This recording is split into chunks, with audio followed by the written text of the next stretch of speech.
I'm the Orange Ranger, and welcome to another Power Rangers Dino SuperCharge episode review. It is the beginning of the end for our dino-suited heroes. 2 seasons of story is coming to a conclusion.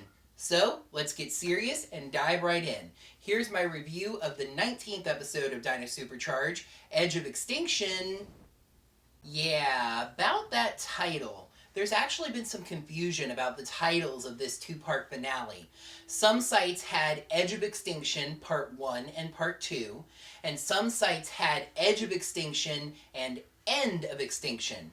I personally went with Part 1 and Part 2 because what better time to have a Part 1 and a Part 2 than your final 2 episodes? But it turns out that this was wrong. This week's title card does not feature a part number, and the channel guide for next week says that the episode will be called End of Extinction. Whoops! Before the episode starts, the show does acknowledge Sledge's return by going back to the Dino Charge Explainer segment. I do like the attention to detail, and heck, that even says, now Sledge is back, so it kind of still works. But it just also seems a little bit lazy. You really couldn't put together a new explainer, even just for these final 2 episodes, that mentions the newer plot? An electrical worker shows Shelby, Tyler, and Riley an egg he found inside of a power box. His supervisor said that it looked like a dinosaur egg, so he called the museum. There's a funny thing here, though. His name tag has a dinosaur on it. So I would think that he was already a museum employee? The Rangers take the egg back to the lab. Up on Sledge 1, preparations are still underway for the wedding. Snide and Sledge talk about the eggs that have been hidden around the world. Snide leaves and Poisandra enters, wearing the Dark Energem as a wedding ring. She wonders if Snide will be upset about this, seeing as it was kind of his, but Sledge says that he's getting rid of Snide by sending him to Earth, and the rest of it is cut off, but you can presume it was something along the lines of let the Power Rangers do what they do best. However, Snide pulled that classic villain hide around the corner and listen move, so he heard everything that Sledge said. In the cafe kitchen, the Rangers discussed the egg. Kendall's analysis said that it was alive, but it's not from Earth. That reminded Shelby of how Heckle told her that they should leave the planet. They decide to ask him more about what he meant about that when Chase points out, hey, this Sunday's for him. He's right out there. Heckle has come to the world's most popular museum cafe to enjoy his last meal, having accepted his fate. He tells the Rangers that Sledge has hidden 6 of these eggs around the world, and all 6 of them are going to hatch into green Zillas, the giant green monster the Rangers fought before. There are eggs in China, Hawaii, Tokyo, London, New York, and Amber Beach. I'm guessing that last one is to keep the Rangers busy because I don't get the feeling that Amber Beach is supposed to be like an analog for Los Angeles or anything. The Rangers ask Heckle for his help, with Shelby telling him that he's changed and that Snide was really the evil that was inside him. However, Heckle feels like the Dark Energem took everything that was good about him, and he leaves to go enjoy his last day on Earth. The eggs all start hatching at the same time. The Rangers destroy the one in the lab, but now they have 5 giant green Zillas across the globe to deal with. It is a good thing, however, that they destroyed the one in the lab, because it just so happens that they have 5 Megazords. Keeper rallies the Rangers, referencing the theme song and saying they must fight to survive. The Rangers are morphed and say, "Rangers forever," in a tone that really sounded like they needed some coffee. Kendall removes her helmet. She takes off the helmet. We have got a helmetless Kendall alert. Heroes, I'm gonna need a minute. Okay, alright, Sean. Take it easy. Take a breath. Alright, just stay calm. It's alright. Okay, well, I can help calm myself down by explaining that the reason Kendall goes sans helmet is because she's staying in the lab to monitor the situation. The most important battle that these Rangers have ever faced, and Kendall is sitting on the bench. The Rangers summon all of their Zords, but with Kendall sitting this battle out, it throws the assignments into chaos a little bit. Xena Wing is piloting the Titano-Charge Megazord, and Chase, Riley, and Ivan are piloting the Terra-Charge Megazord in Para-Raptor formation. That much is normal. Tyler, however, is piloting the Spino-Charge Megazord, which uses the Anklo and Pachyswords, while James and Philip are piloting the Plesio-Charge Megazord for some reason. This leaves Shelby and Coda to pilot the Dino-Charge Megazord without Tyler, which they have at least done before. Meanwhile, Heckle goes out and has himself one heck of a last day. He goes cliff diving, kayaking, skydiving, even visits a theme park. It was goofy, but it was the right kind of goofy. It was fun, lighthearted, and actually served as a relief of tension. Titano heads to China, Plesio to Hawaii, Spino to Tokyo, Terra to London, and the Dino-Charge Megazord goes to New York. Tyler is the first one to finish his homework. His Greenzilla wraps the Spino-Charge Megazord in tentacles, but Tyler breaks it apart to attack and then puts it back together to use the Spino Boomerang Whirlwind finish. One down, and Kendall sends his Zords to other fights. To meet the standard Nickelodeon comedy quota, the wedding begins. Poisandra is being carried down the aisle by some Viveks when a rat runs in and everybody freaks out, and she lands in the cake. Ha. Ha. Ha. Fury comes in and tells Sledge that the Rangers are winning, so he sets into action, sending Snide to go down to Earth and find out what happened to the missing Amber Beach egg. Snide knows that this is the betrayal he's been waiting for, but for some reason he gives Sledge an opportunity to back out of it, saying that he should send Wrench down to Earth instead, since he wouldn't be as missed if he was left behind. By the way, did anybody mention Sledge leaving? I might have missed that part. But Sledge shadily tells Snide that he needs it to be someone that he can trust. Snide takes the Dark Energem off of Poisandra's ring as an insurance policy. So the Zord fights keep going, but the Rangers are kind of just barely holding their own. Heckle walks past a TV with the news reporting this, as well as that the world's leaders have declared a state of emergency. For some reason, the people in front of the TV are totally okay with this. The people far off in the background are totally okay with this. But the people in this park are freaking out. The people in this park start running around everywhere despite absolutely nothing happening in Amber Beach at that moment. A little girl is separated from her mother by all of about 15 feet. Seriously, lady, she's right over there. You can see her. You've got to be able to see her. But this gives Heckle his I really am a hero moment as he helps reunite the two and feels goodness in his heart after being thanked. He then sees one of Sledge's transport pods landing and runs over to confront it. We then basically see the Spino-Charge Megazord's parts go off and help in other battles. The Ankylozord heads to New York, and Shelby and Coda use it for the final hammer punch to defeat their Greenzilla. The Spinozord heads to London and literally butts into the fight, forming the Spino-Charge Megazord Para-Raptor formation. Ivan, for whatever reason, didn't feel like heading back to his cockpit, and together they finish off that Greenzilla.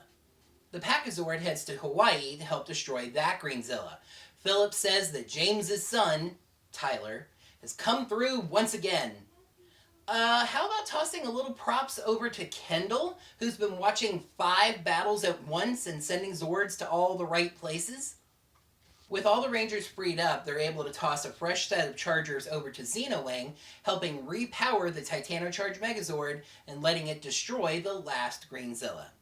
Snide tracks the missing egg to the Dinosaur Museum. At first he's confused, but then he puts the pieces together. I was really hoping he'd actually dig up a fragment of that memory that he lost earlier, that he had been there before, but instead he just figured it out. He starts blasting through the floor, which breaks the ceiling above Kendall and Keeper. Keeper shoves Kendall out of the way and takes some of the rubble, getting slightly injured. Snide strikes a major blow against the Rangers, destroying the Energem crystal beds. That means from this point forward, the Rangers will not be able to charge any new Dino Chargers. Kendall goes Meteon to defend the Purple Energem and Keeper, but Snide is too strong. He's about to touch them both with the Dark Energem when Heckle literally drops in. He blasts Snide back and he just leaves. Why? You are in their base. Okay, I get it. You came for the egg, and the egg's been destroyed. And yes, for whatever reason, you have this strange idea in your head that Sledge plans to abandon you on Earth. But still, you are in their base. Wreck stuff. Destroy Keeper, Kendall, and Heckle. Or at least try. There was no reason for him to just leave. Kendall and Heckle go after Snide since this is their opportunity to destroy the Dark Energem. James, Philip, Shelby, Coda, and Xenowing show up to help. However, the Dark Energem is more powerful than 6 Energems and 1 alien. They fight, but it's kind of a standoff at first. Then the other Rangers show up. In the Ultra Zord. Tyler drops this line of justification about how the Dark Energem must be destroyed. Snide calls for the Magna Beam, but the time of the betrayal is at hand. Sledge decides to let the Rangers destroy him, since he has a backup plan that doesn't require him. The Rangers, Heckle, and the Zords all fire on Snide, obliterating him. Back up on Sledge 1, Poisandra and Sledge finally tie the knot, but when Sledge goes to give Poisandra the ring, he discovers that Snide had taken the Dark Energem. He sends Fury to go get it back from the Rangers. The Rangers don't believe that even the Dark Energem could have survived that attack, but of course it did completely unscathed. They have no idea what they could do now, but Heckle says that he can help. He offers that assistance, which the Rangers accept. However, they have a bigger problem on their hands first. Fury followed Snide's path and went straight to the base. An injured Keeper is there alone. Now that is how you do a to be continued. Let's dig up some... Oh, hey, good. I was thirsty. Here's the super fossils.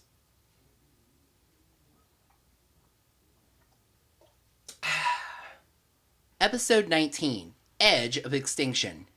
Pros, Zords, Zords, Zords. 98% serious drama and stakes, and the right kind of goofiness.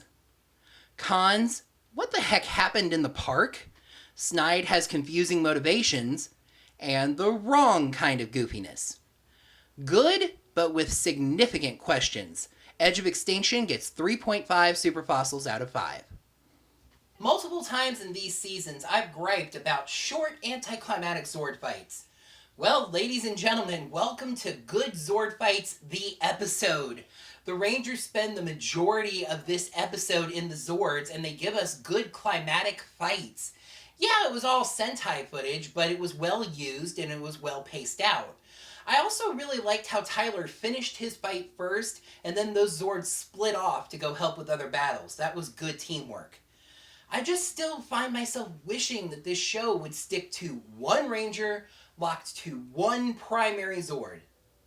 This almost goes without saying since it was the first half of the finale, but this episode really drilled into the seriousness of the final arc. With a couple of exceptions, both of which I'm going to mention, it just really stuck to the action and drama that's part of all of the best episodes of Power Rangers. The first exception was actually a good one, Heckle's Last Day on Earth montage. It was fun, it didn't last that long, and it actually helped move the serious plot along. Heckle was really serious in feeling that this was his last day on Earth. He was checking things off of his bucket list here. It was fun to watch him have fun doing those things, but you had this tinge of feeling that he really was expecting his imminent death. The second exception was a bad one, the first wedding scene.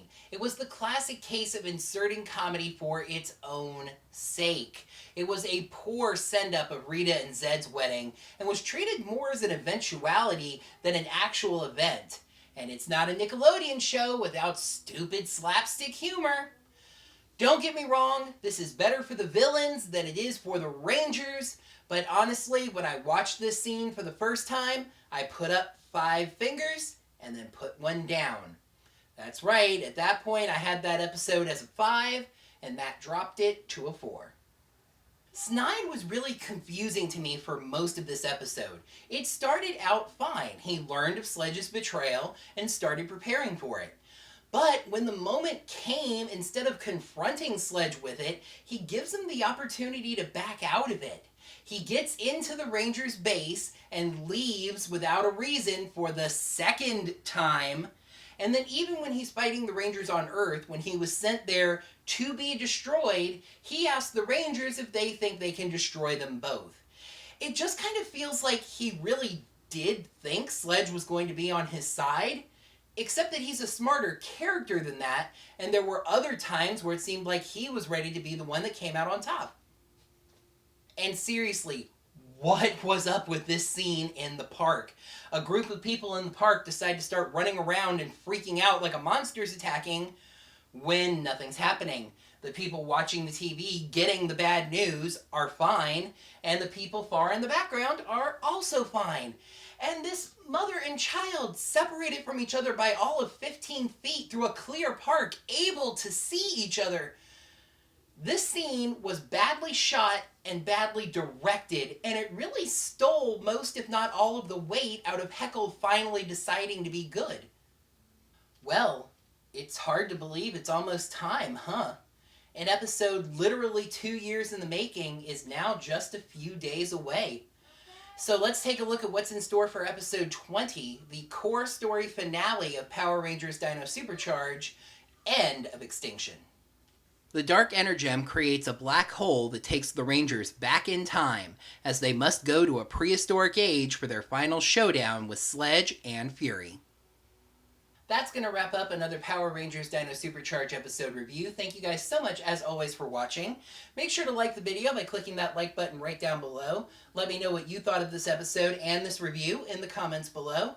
And subscribe to the channel to see all the geekiness every week. And if you happen to have a couple of dollars you need something to do with, you can head over to my channel page and click that blue support button, and I'd really appreciate it. And until next time, may the power protect you.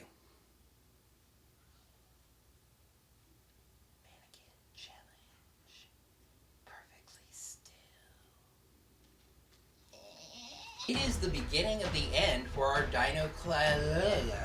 It is the beginning of the end for our dino-suited heroes. A season... Oh! There's actually been some confusion over the title... There's actually been some confusion about the title... Before the episode starts, going back to the Dino Charge Explainers segment. An electrical worker... The supervisor said it looked kind of... the giant green monster the Rangers fought before. It is a good thing, though, that they destroyed the one in the lab, because I don't know why. I really couldn't even actually tell you. Keeper rallies the Rangers, referencing the farts. Referencing the farts. The farts must be cataloged and then referenced. While James and Philip pilot the Plesiozord. The Pachazord heads to Hawaii to help destroy that Greenzilla. Philip... The Pachazord heads to Hawaii to help destroy... Kendall goes Metalung to... Yeah, I knew that. See, I knew that was there. The egg's been destroyed. That's not there anymore. Fine. Kendall and Heckle go after the Dark... They have no idea what they could do now, but farts! One of those exceptions was a good thing, Heckle's last day on Earth montage. The second exception was a bad one, the first wedding scene. And was treated more as an eventuality than an actual event. The second exception was a bad one, the first... And seriously, what am I coughing up?